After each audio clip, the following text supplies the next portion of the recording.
Bom dia, alunos do ensino médio. Eu deixei para vocês aí a matéria para vocês estarem anotando no caderno e hoje, essa semana, eu falei que ia trazer para vocês a explicação e em seguida os exercícios.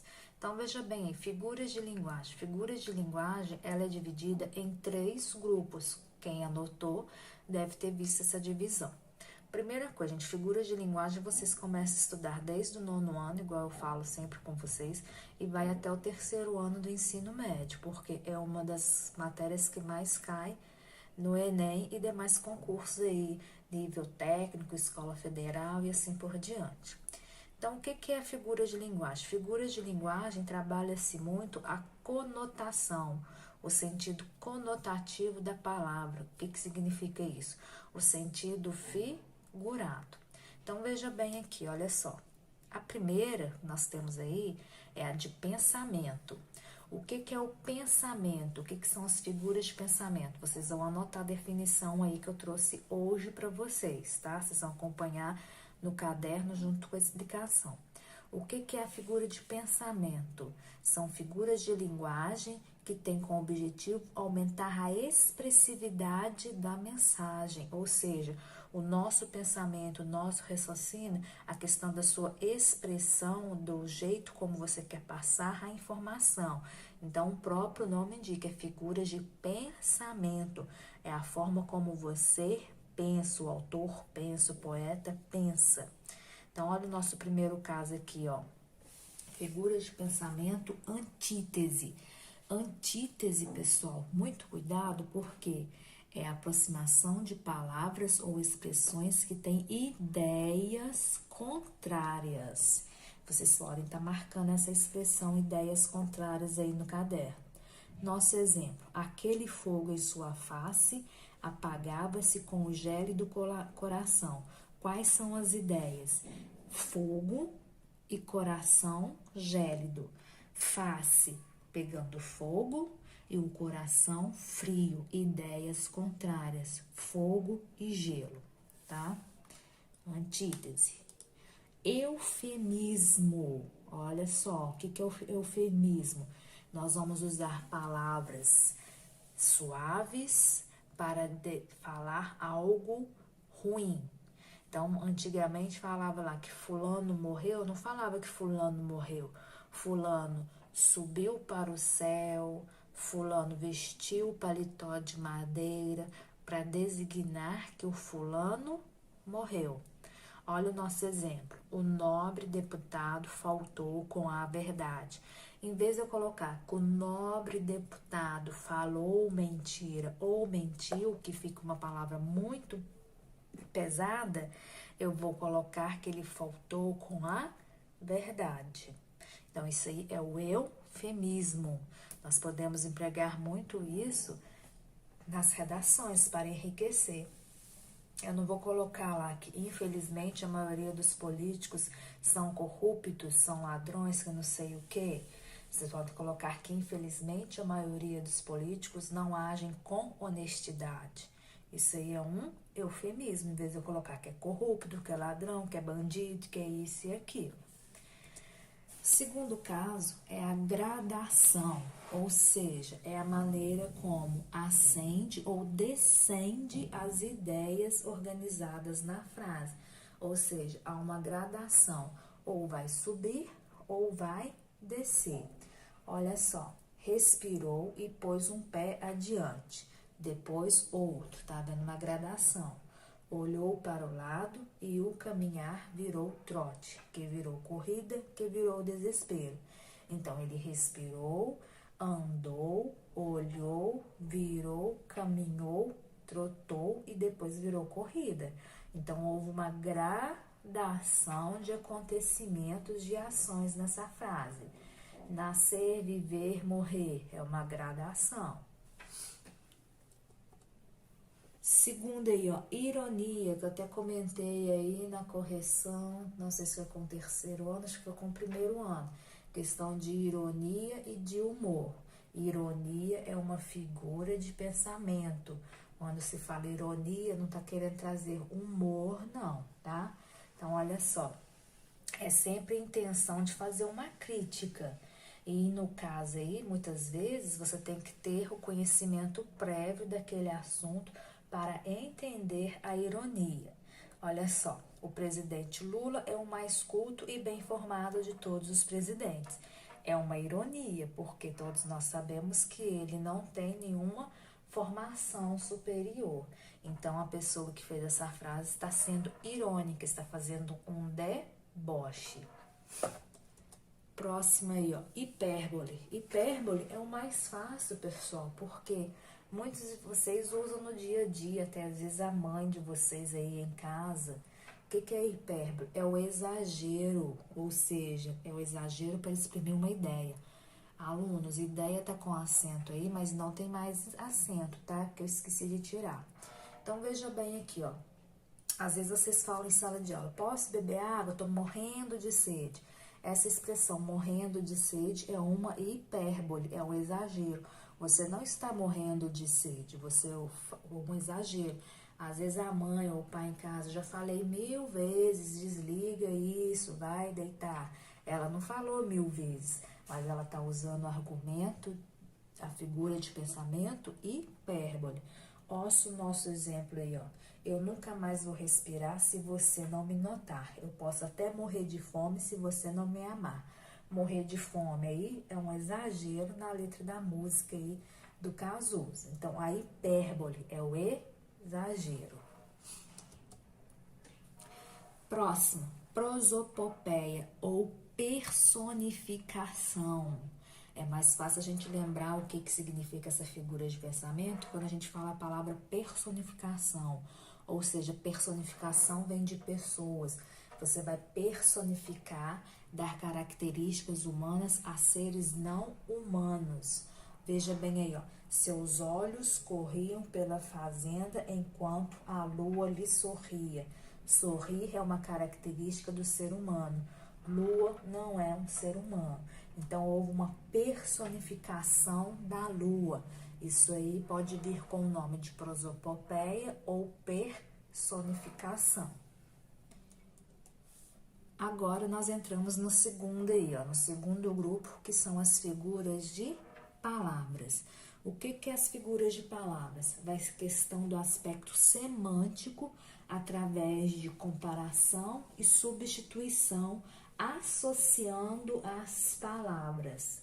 Vocês viram até agora a questão do pensamento, estava trabalhando o pensamento, a lógica.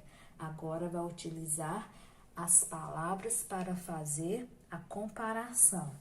Então, veja bem aqui, ó. Primeiro caso, o próprio nome já está falando, é comparação.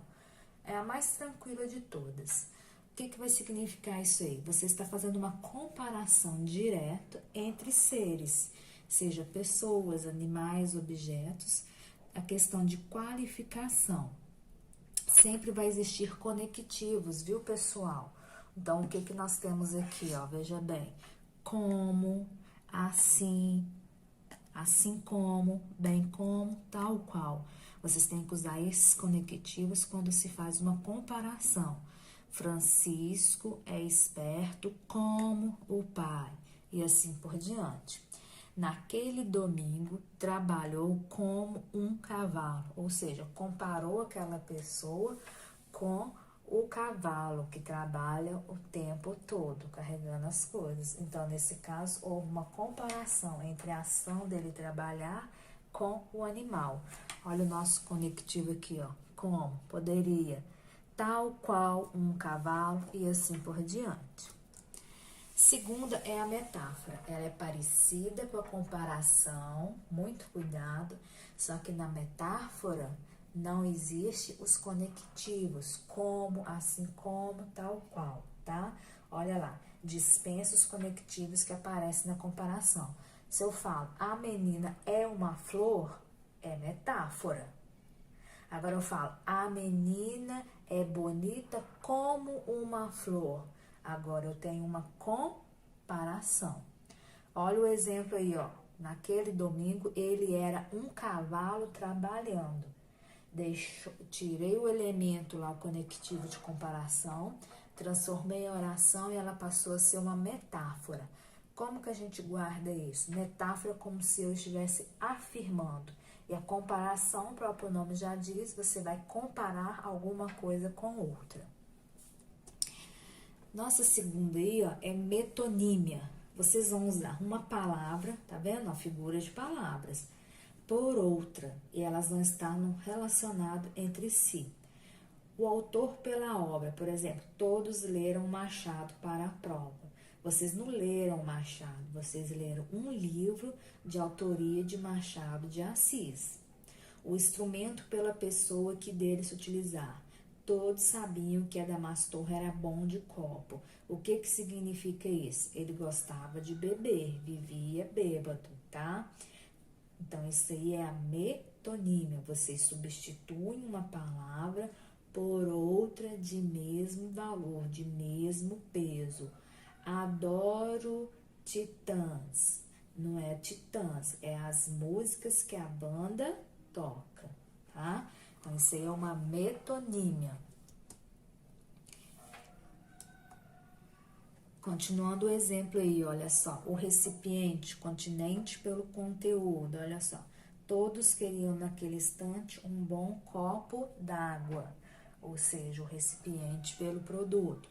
Comeu um prato de brigadeiro, você não comeu o prato, você comeu o brigadeiro, o doce que estava dentro do prato. O lugar pelo produto. O que mais me fascina era fumar uma Havana, é um charuto, tá?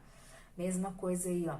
Eu só uso Monange, não é? Você tá usando a marca para falar do shampoo.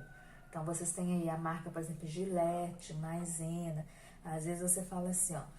Tomei um Nescau, mas às vezes o que estava na sua casa era um Toddy ou um outro achocolatado. Você usa a marca para substituir o produto. Eu poderia falar, o que mais me fascina era fumar um charuto, dá no mesmo. Mas aí eu usei a marca famosa de um charuto. Metonímia isso daí. Sinestesia. Vamos aí, ó. O que é a sinestesia, pessoal? É a figura que proporciona ilusão e mistura de percepções, mistura de sentidos. Quem está acompanhando a explicação e estiver com o caderno do lado, vocês vão colocar aí, ó, 5 sentidos que o corpo humano possui. O olfato, a audição, a visão, o paladar e o tato. Anotem isso daí para lembrar de sinestesia. Sinestesia, ela vai trabalhar os sentidos, tá? Os nossos 5 sentidos. É uma mistura. Olha, aquele olhar doce realçava sua voz. Doce, qual que é o sentido aí, ó? Paladar, tá? Olhar é a visão. Então, houve uma mistura de sentidos. Então, anotem aí no caderno do lado da matéria e sinestesia. 5 sentidos. Perífrase ou antonomásia. Vamos ter que começar a guardar esses nomes, tá? O que seria isso? É um apelido que confere a seres com o intuito de valorizar algum dos seus feitos ou atributos. Veja bem, todos gostaram da Ilha da Magia, ou seja, pegou o nome para substituir algum acontecimento ou então os seus feitos ou lugar. Todos adoram Harry Potter, ou seja, a trilogia, o filme e os livros e assim por diante. É uma perífrase ou antonomásia. Sintaxe. Figuras de sintaxe está trabalhando com a questão dos termos da oração. Então, muitas vezes na frase ela vai vir na inversão, na repetição ou na omissão desses termos, na questão da nossa estrutura. Às vezes vai omitir lá uma palavra que tem a função de adjetivo, o sujeito e assim por diante. Então, olha só, é figuras de sintaxe. Então, vocês têm as figuras de linguagem, guardem isso. Elas se dividem em 3 grupos: pensamento, palavras e sintaxe. Figuras de sintaxe. Elipse. Elipse, pessoal, como que a gente pode guardar isso aí? Lembra da questão aí, ó, de sumir. Elipse lembra de sumir, lembra o quê? Eclipse. Não esconde o sol ou a lua? Então, a elipse é a mesma coisa, ela vai esconder, ela vai omitir uma palavra, mas eu vou entender perfeitamente essa palavra. Olha só, saímos da confeitaria com um pedaço de felicidade.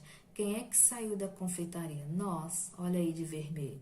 Foi omitido, sumiu o pronome nós, mas eu sei muito bem quem é que saiu da confeitaria. Então, houve uma omissão. Nesse caso, trata-se de elipse. Mas eu consigo entender muito bem a oração e descobrir o que foi omitido. Zeugma. O que é o zeugma aí, pessoal? É um tipo de elipse. Então, cuidado aí, ó. Começa a fazer as marcações.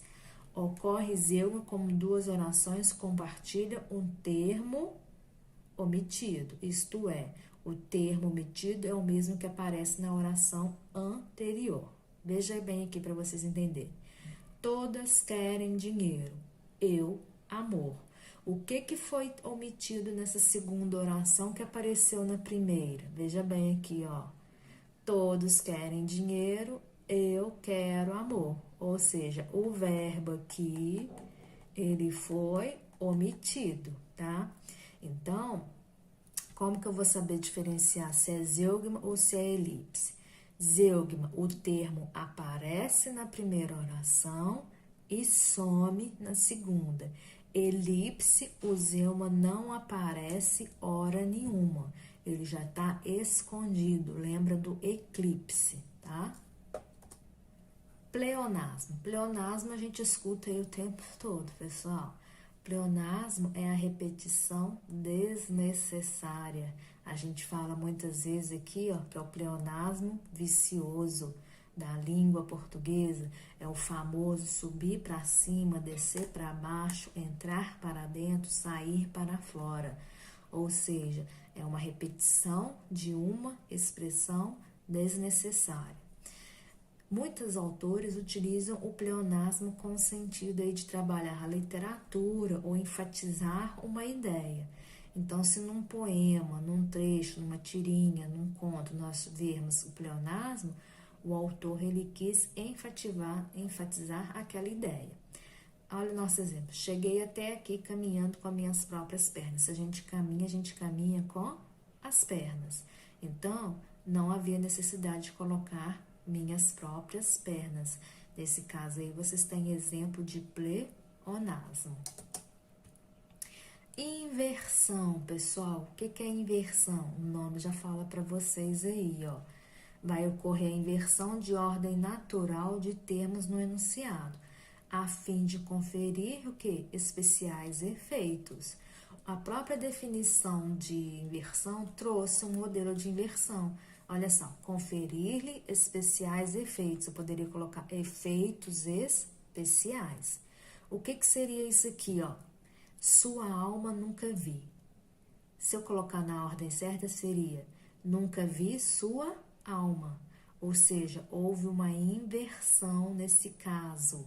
Por isso que trata-se de figuras de sintaxe. Está mexendo na estrutura da oração. Hipérbato. O que seria isso aí? Ó? Um tipo de inversão. Vão marcando essas coisas que aparecem igual aí, ó. Só que consiste o que? Na separação de termos que normalmente apareceriam unidos. Então, olha só. O amor, todos sabemos, vermelho e quente, descobriu eu. Ou seja, separou o amor da expressão vermelho com aqui, ó, todos sabemos. Para quê? Para distanciar os significados. Então, veja bem aqui, ó, atenção. É a separação de termos que normalmente aparecia unidos. Eu ia falar, o amor vermelho e quente descobriu eu, todos sabemos. Eu ia organizar isso daí. Ia continuar com uma inversão, mas aí deixaria de ser hipérbato, tá? Então, hipérbato seria lá, o alegre circo Eu ia colocar o alegre, vírgula, onde todos se divertiam no circo. Então, eu estou separando termos que deveriam vir juntos. Síntese. O que significa isso daí, pessoal? É a confusão, tá? Ou seja, inversão muito violenta na ordem natural dos termos. Quem está com caderno pode destacar isso aí, ó. Significa confusão. Olha o nosso hino aí, ó. O nosso hino é um belíssimo exemplo aí, ó. Ouviram do Ipiranga, às margens plácidas de um povo heróico, o brado retumbante. Vocês não identificam, não acham que é uma confusão, porque desde pequeno vocês já escutam um hino nacional nessa ordem. Mas qual que é a ordem natural? As margens plácidas do Ipiranga, ouvir o brado retumbante de um povo heróico, tá? Então, isso aí é quando há uma mistura, uma confusão, vamos dizer assim, muito violenta da ordem. Cai muito isso aqui, viu, pessoal, em provas, para vocês identificar o sujeito, o verbo, seu complemento e assim por diante. Então, vocês podem dar uma atenção aqui, ó, nessa síntese, porque vocês sempre ouviram isso daqui, então vocês acham normal essa ordem. E a ordem certa seria o que está em vermelho. Então, numa prova de um concurso que pede para vocês identificarem um sujeito, vocês têm que colocar isso aqui na ordem natural, tá? O hino nacional, ele é todo invertido, tá? Ou seja, possui uma inversão muito violenta. Então, ele tem bastante síntese no nosso hino nacional. Então, cuidado com isso aí, ó. Vocês têm inversão, síntese, vocês têm 3 figuras de sintaxe que trabalham com a inversão. Vocês podem estar marcando isso daí. Assíndeto. O que significa assíndeto? Síndeto significa conjunção. Vocês estudam isso quando a gente vê orações coordenadas. Todos já viram orações coordenadas até mesmo no primeiro ano, porque vê no 9º ano. Então, veja bem aí, ó, o que significa isso daí? Assíndeto nada mais é do que a ausência de conjunção. Então, quando vocês verem um trecho, um poema, um verso que está cheio de vírgula, ocorreu assíndeto, que significa que houve a omissão de conjunções. Ele tocava, bulia, arfava e ela dormia.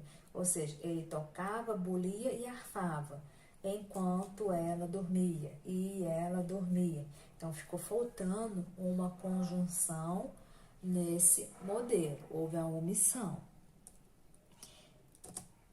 E polissíndeto. Polissíndeto é o contrário do assíndeto. Poli significa muito, ou seja, vai ter repetição de conjunção. Mesmo exemplo aí, ó.